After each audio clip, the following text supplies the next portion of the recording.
अस्सलाम वालेकुम दोस्तों, अपनी नेक्स्ट वीडियो के साथ आपको वेलकम करता हूं अपने इस चैनल में। उम्मीद सब खैरियत से होंगे। तो चलते हैं आज की अपनी अहम न्यूज और इन्फॉर्मेशन की जानब। सबसे पहले तो दोस्तों बात करेंगे कि रिश्तेदारों को यूरोप बुलवाने का एक नया तरीका शुरू किया गया है, जो कुछ लोगों ने सरअंजाम दिया है। इसमें मैं तफसीली बात करूंगा। अगर आपको पसंद आए तो आप भी ये तरीका अपना सकते हैं। इसके बाद स्पेन नेशनलिटी होल्डर्स किन को लीगल करवा सकते हैं, इस पे बात करेंगे। अगर आपके पास यहाँ की स्पेन की नेशनलिटी है तो कौन कौन से रिश्तेदारों को आप लीगल करवा सकते हैं, इसको कवर करूंगा। इस पे काफी दोस्तों के कमेंट भी आते हैं।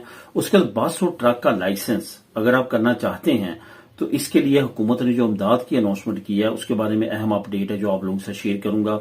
आखिर में बात करेंगे कि स्पेन नेशनलिटी के बाद कौन सा एक काम है जो आपने लाजमी तौर पर करना है ताकि आपका अहम एक मसला जो है वो हल हो सके। इस पे बात करेंगे वीडियो की आखिर में। तो दोस्तों वीडियो डिटेल्स की तरफ जाने से पहले आपको बताता चलूं कि कौन कौन से लिंक आपको नीचे डिस्क्रिप्शन में मिलेंगे जिनको क्लिक करके आप खुद भी मालूमात पढ़ सकते हैं, रीड कर सकते हैं। लिंक नंबर 1 आपको मिलेगा बस और ट्रक का जो लाइसेंस है उस पे जो 3000 इमदाद दी जा रही है हुकूमत की तरफ से, उसका वो आप क्लिक करेंगे तो वहां पे तमाम डिटेल आप खुद भी रीड कर सकते हैं और जान सकते हैं कि किस तरह से आप ये इमदाद हासिल कर सकते हैं। तो दोस्तों सबसे पहले तो बात करते हैं कि रिश्तेदारों की यूरोप बढ़वाने का जो नया तरीका है वो किस तरह से लोग कर रहे हैं और किस तरह से उससे फायदा उठा रहे हैं। सबसे पहले आपको इस टॉपिक को शुरू करने से पहले बताता चलूं कि जैसे आपने नीचे डिस्क्रिप्शन को क्लिक करना है तो जो पहला लिंक आता है वो व्हाट्सएप चैनल का आता है। वहां पे जाएंगे तो उसको लाजमी तौर पे फॉलो कर लें। वहां पे मैं बहुत ज्यादा जो ओल्ड वीडियोस हैं लेकिन आप कमेंट करते हैं उसके बारे में दोबारा से वीडियो बनाने पे, तो मैं उन वीडियोस को वहां पे शेयर कर रहा हूं। काफी ज्यादा वीडियो वहां पे शेयर कर दी हैं। वहां पे जाके उसको आप वॉच कर सकते हैं, वहां से मालूमात ले सकते हैं। इस चैनल को तो आपने सब्सक्राइब किया ही है, उसको भी करें ताकि वहां पे भी आपको ये तमाम इन्फॉर्मेशन मालूमात मिलती रहे। तो बात करते हैं कि रिश्तेदारों को यूरोप बढ़वाने का एक नया तरीका जो शुरू है वो क्या है। बहुत कम लोगों को पता है उसके बारे में और काफी लोगों ने इससे फायदे भी उठा लिए हैं। ये याद रखें, जब भी कोई मुल्क जो है वो नया नया यूरोपीय यूनियन में आता है और उसके बाद वो जब नया नया शेंजन में आता है तो वहां पे रूल और रेगुलेशन बहुत ज्यादा नरम होते हैं, आसान होते हैं। इसके साथ साथ वहां पे महंगाई अभी बहुत ज्यादा नहीं हुई होती। उससे बढ़कर एक और काम होता है कि वह उन ममालिक में डेवलपमेंट बहुत स्पीड के साथ होती है। ये याद रखें कि इंफ्रास्ट्रक्चर उन ममालिक का तमाम का जब वो शेंजन में आते हैं तो वो जर्मनी की और फ्रांस की और बड़े जो यूरोपीय ममालिक हैं उनकी कंपनीज वहां पे ठेके लेती हैं और वहां पे नया इंफ्रास्ट्रक्चर बनता है, वहां पे फैक्ट्रियां लाती हैं। जो नए नए शेंजन स्टेट या यूरोपीय यूनियन में आते हैं 5-5 साल तक उनके लिए टैक्स छूट होती है, वहां पे बिजनेस लोग ओपन करें, फैक्ट्रियां लगाएं। तो ये कुदरती बात है कि वहां पे बहुत ज्यादा जो है वो लेबर शॉर्टेज का सामना करना पड़ता है। तो क्या होता है कि वहां पे वो कंट्रीज बाहर से लोगों को जल्द से जल्द बुलवाने की कोशिश करते हैं। यूरोपीय यूनियन के लोग अपना मुल्क छोड़ के किसी और मुल्क में जाके काम करने के वो पसंद नहीं करते या नहीं करना चाहते। तो होता क्या है कि बाहर से दूसरे मालिक से लेबर को मंगवाया जाता है और वहां पे उनसे काम करवाया जाता है। अब यहां पे अगर आप देखिए स्पेन की हिस्ट्री तो यहाँ पे सेम सिचुएशन ये जो थी ये 2000 से 2005 तक रही है। और आपको पता होगा कि सन 2000 से लेकर 2005 के दरमियान ही जो है वो स्पेन शेंजन स्टेट बना था और उसी वक्त यहाँ पे बहुत ज्यादा डेवलपमेंट हुई थी और उसी वक्त सबसे ज्यादा इमिग्रेशन ओपन हुई है। 3 मरतबा इमिग्रेशन ओपन हुई थी सन 2000 से लेकर 2004 तक। 2004 तक जो है 3 मरतबा ओपन होकर लाखों लोगों को यहाँ पे लीगल किया गया और उसी वक्त अगर आप रीड करेंगे तो बहुत ज्यादा जो है वो वर्क परमिट पे बाहर से लोग मंगवाए गए। अब बातें हैं असल सिचुएशन की तरफ और असल बात की तरफ जिससे आप फायदा उठा सकते हैं और काफी लोग फायदा उठा रहे हैं। इस वक्त जो है वो रोमानिया, बल्गारिया और क्रोशिया ये 3 मुल्क ऐसे हैं जिसमें अब साइप्रस भी शामिल हो चुका है। वो ऑलरेडी यूरोपीय यूनियन में था लेकिन अब शेंजन बन चुका है। वहां पे जो है वो यूरो करेंसी ऑलरेडी चल रही थी तो वहां पे भी जो है वो शेंजन स्टेट आने के बाद क्योंकि वो जजीरा नुमा है वहां पे इतना ज्यादा जो है हमारे लोगों का इंटरेस्ट नहीं है। अमूमन तौर पे रोमानिया, बल्गारिया और क्रोशिया की तरफ काफी ज्यादा जो है वो इंटरेस्ट बड़ा है और वहां पे जो अपने लोग हैं वो वहां पे जाके कंपनीज ओपन कर रहे हैं। खासतौर पर यहाँ पे बात करूंगा रोमानिया की।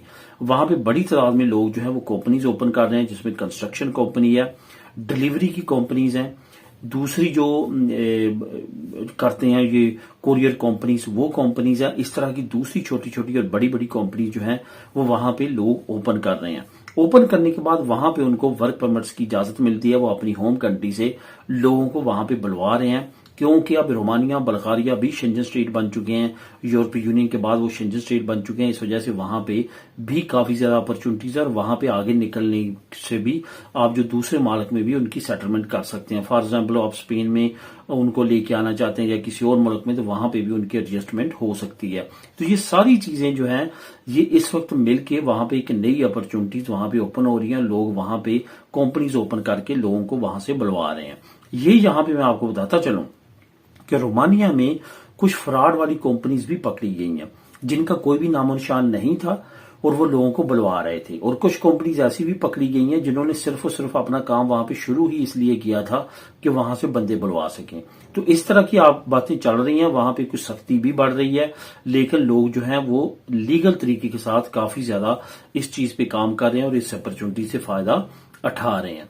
अब दोस्तों बात करते हैं कि स्पेन नेशनलिटी होल्डर किन को लीगल करवा सकते हैं। इस पे काफी अहम अपडेट आप लोगों से शेयर करूंगा। इस पे क्यों काफी दोस्तों की कमेंट भी आते हैं कि हम यहाँ पे स्पेन में लीगल हैं, नेशनलिटी होल्डर हैं, हम क्या अपने भाई को लीगल यहाँ पे करवा सकते हैं, अपने फलां रिश्तेदार को लीगल करवा सकते हैं। तो यहाँ पे मैं दोबारा से आपको कानून थोड़ा सा रिपीट करता चलूं और थोड़ा सा याद करवाता चलूं कि यहाँ पे सेम वही फार्मूला अप्लाई कर रही है गवर्नमेंट जो कि यूरोपियन कानून और इंग्लिश कंट्रीज के फैमिली लॉ के मुताबिक है।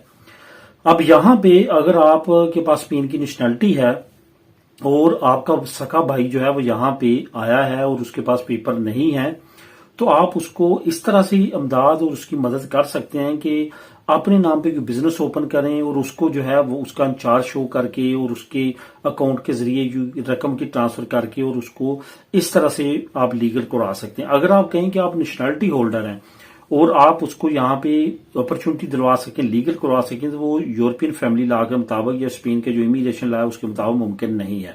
मुमकिन किन के लिए है? बीवी मियाँ को करवा सकती है और मियाँ बीवी को करवा सकता है, उसके साथ साथ बेटे बेटियों को करवा सकते हैं वालिदैन, और ज्यादा से ज्यादा अपने वालिदैन को करवा सकते हैं, वालिदैन को रेजिडेंट कार्ड दिलवा सकते हैं।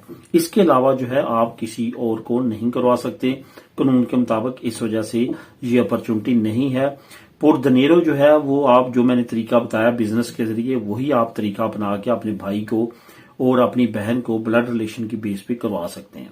वालिदैन के लिए अपॉर्चुनिटी होती है, वालिदैन जो है वो करवा सकते हैं, लेकिन भाई बहन जो है आपस में ये अपॉर्चुनिटी डायरेक्टली उनको नहीं दे सकते। अब दोस्तों बात करते हैं कि बस और ट्रक की जो लाइसेंस है उसको अगर आप करते हैं इस टाइम पीरियड में जो कि अभी हुकूमत ने स्कीम अनाउंस की है उसमें पार्टिसिपेट करके, तो आप 3000 यूरो तक जो है वो इमदाद हासिल कर सकते हैं। आपको बताता चलूं कि ना सिर्फ स्पेन बल्कि पूरी यूरोपीय यूनियन में बेशुमार वैकेंसीज हैं बस ड्राइवर्स की और ट्रक ड्राइवर्स की, और बहुत ज्यादा हाई डिमांड है। बहुत सारे लोग यहाँ पे स्पेन में करने के बाद नॉर्वे मूव हो रहे हैं, स्वीडन मूव हो रहे हैं, आयरलैंड मूव हो रहे हैं, जर्मनी में मूव हो रहे हैं, और बेसिक जो सैलरी है वहां पे तकरीबन 3000-3500 स्टार्ट होता है और साल डेढ़ साल तक लोग 4-4,500 तक सैलरी लेना शुरू कर देते हैं। बड़ी अपॉर्चुनिटी, अगर आप भी इससे फायदा उठाना चाहते हैं नीचे लिंक नंबर 1 आपको मिल जाएगा, वहां पे तमाम रिक्वायरमेंट पढ़ सकते हैं और आप भी 3000 यूरो इमदाद जो है वो अप्लाई कर सकते हैं।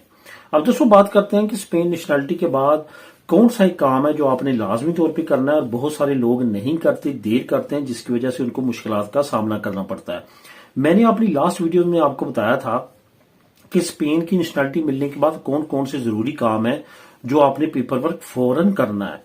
एक वो काम है जो कि आपने नए सिरे से एक चीज को तब्दील करना है या बनवाना है, और वो है MRC, मैरिज रजिस्ट्रेशन सर्टिफिकेट जो है वो आपने लाजमी तौर पे अपना नया रजिस्टर्ड करवा लेना है स्पेन में, और उस पे आपको एक लिबरो दी फैमिलिया भी इशू होगा और उसके बेशुमार फायदे हैं। आप तरखेता कम्युनिटारिया अपने पार्टनर को दिलवाने के लिए उसकी आपको जरूरत पड़ेगी। अगर सर्टिफिकेट मैट्रिमोनियो आपके पास स्पेन का नहीं है तो आप जो है वो नहीं करवा सकेंगे नए कानून के मुताबिक। लिबरो फैमिलिया भी आपको इसी तरह से मदद करेगी। अगर आप यहां से किसी और यूरोप के मुल्क में मूव होते हैं तो जो सर्टिफिकेट मैट्रिमोनियो लिबरो फैमिलिया है वो आपकी हेल्प करेगी। इस वजह से जब आपके पास आपका दनी आ जाता है, आपका जो है वो पासपोर्ट आ जाता है, आप फैमिली के डॉक्यूमेंट के तौर पे اگر آپ کے پاس ساتھ فیملی رہ رہی ہے تو لازمی طور پہ اپنا سرٹیفکیٹ میٹریمونیو جو ہے وہ رجسٹرڈ کریں، اور وہاں بھی رہ رہی ہے تو تب بھی آپ کو لازمی طور پہ سینٹرال رجسٹر سول میتھڈ میں وہ اپلائی کر دینا چاہیے، جو کہ آن لائن اپلائی بھی ہو جاتا ہے اور رجسٹر سول میں جا کے بھی اپلائی ہو جاتا ہے۔ ملیں نیکسٹ ویڈیو میں نئی اپڈیٹس کے ساتھ۔ اللہ حافظ۔